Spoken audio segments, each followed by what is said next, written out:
لا يزال الخير حيا لا يزال، إن في الدنيا سلاما وظلال، أخبر الأيام أنها في وصال. بسم اللہ الرحمن الرحیم۔ آج ہم ایک ایسی تقریب میں حاضر ہیں جو کہ ہم سے بچھڑ گئے، آج ان کی یاد ہے۔ وہ تو ہم سے بچھڑ گئے لیکن ان کی تحریریں آج بھی زندہ ہیں اور ہمیں زندگی کا سبق دے رہی ہیں۔ میری مراد ہے اسلامی ادب کے ایک مظلوم قلمکار جناب نعیم صدیقی علیہ الرحمہ۔ ان کے بارے میں ہماری ایک بہن نے تھیسس لکھا اور خوب لکھا، اور پھر جن کی نگرانی میں تھیسس انہوں نے لکھا، خود ان کی یہ بھی خواہش تھی اور ادارہ موت اسلامی جو ہے اس کی بھی یہ خواہش تھی کہ بھائی اس قابل ہے کہ اس کو ادارہ موت اسلامی جیسا ادارہ شائع کرے، تو اس کو پھر ہم نے شائع کیا ہے، اور اس کی تزیین و آرائش میں، اس کے طباعت میں ہم جتنا کچھ کر سکتے تھے وہ کتاب آپ کے سامنے ہے۔ ہم نے اسے سال کی بہترین کتاب طباعت کے لحاظ سے قرار دیا ہے۔ تو آج اس کی تقریب ہے، تعارفی تقریب ہے۔ ہماری مصنفہ محترمہ زوبیہ لطیف صاحبہ بھی یہاں موجود ہیں اور ہمارے دیگر مہمان بھی آ رہے ہیں، لیکن ہم اپنی کارروائی کا آغاز کرتے ہیں اللہ تعالیٰ کے پاک نام سے۔ میری درخواست ہے جامعہ مسجد منصورہ کے مؤذن محترم قاری محمد صدیق صاحب سے کہ وہ آئیں اور تلاوت قرآن حکیم سے اس پاکیزہ محفل کا آغاز فرمائیں۔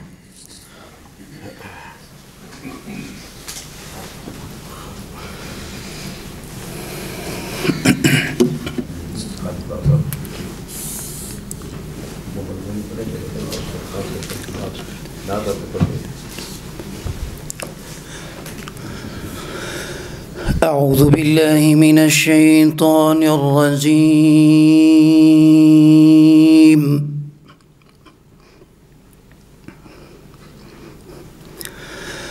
بسم اللہ الرحمن الرحیم۔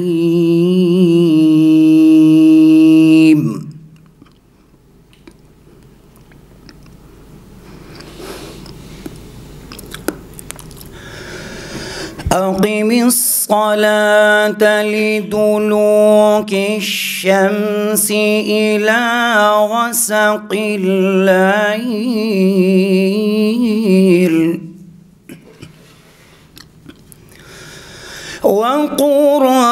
وقرآن الفجر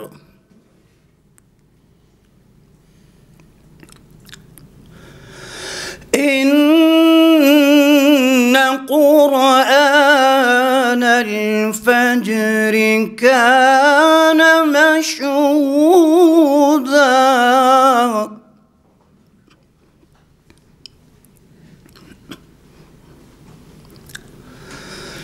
ومن الليل فتهجد به نافلة لك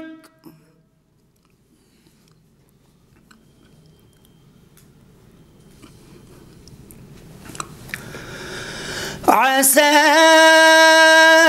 أن يبعثك ربك مقاما محمودا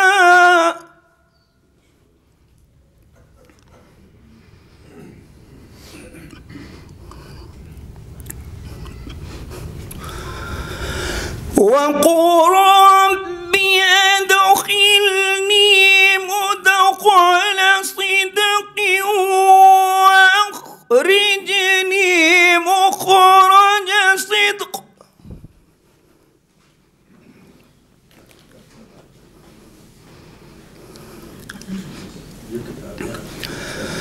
واجعل لي من لدنك سلطانا نصيرا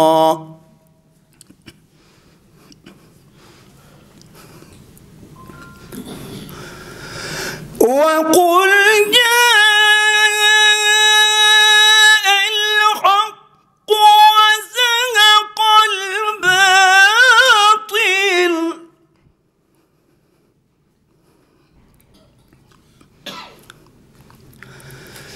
إن الباطل كان زهوقا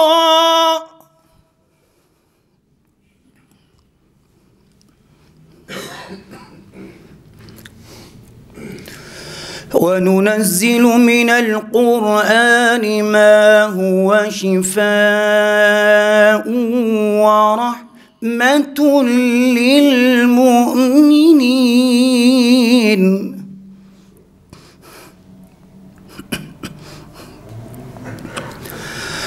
وننزل من القرآن ما هو شفاء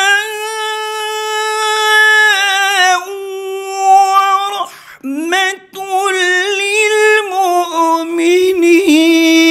للمؤمنين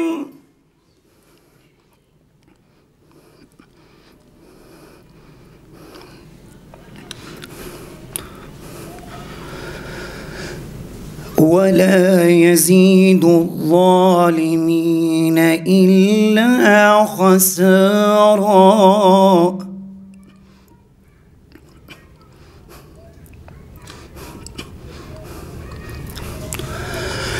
وننزل من القرآن ما هو شفاء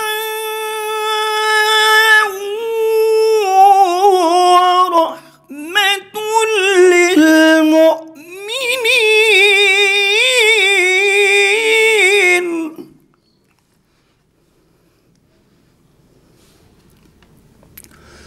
ولا يزيد الظالمين إلا خسارا. صدق الله العظيم.